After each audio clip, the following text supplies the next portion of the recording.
Tanggalin ko muna guys yung karne guys kasi itong beef kasi ito guys, yung pang rare steak na beef. Ang ano kasi nito, hindi siya masyado lutuin kasi para malambot lang. Pag naluto kasi siyang mabuti guys, matigas. Kaya isiparit muna natin. Igisa natin ang ating sitaw.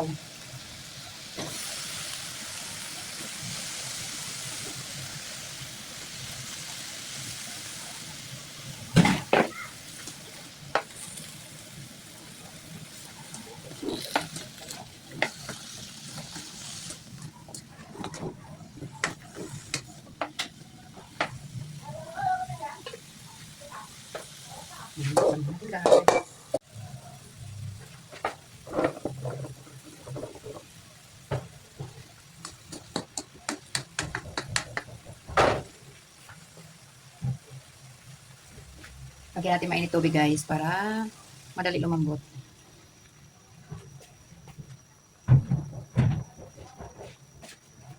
Lagay na tayo guys. Konting paminta guys.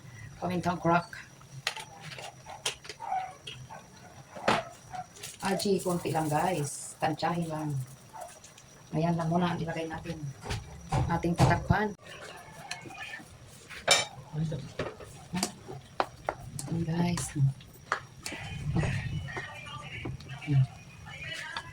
Ilagay natin yung ating karne guys. Ilagay tayo ng asin.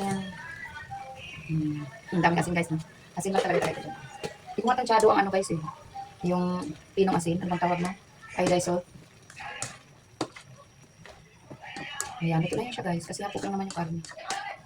Marudurot na yung gulay. Pag ano. Lagyan lang natin ng konti ano guys. Para ba yung ating ano.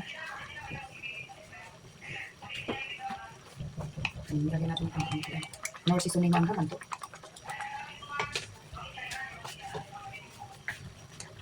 Tikman natin guys. Ito na siya guys. Tamang-tama lang sa alat. Ayan, ulam for today. Parang gusto kong nagdagan ng konti pang sabaw guys. May mainit na tubig pa dun. Gusto kasi yung sabaw. And guys, ito na.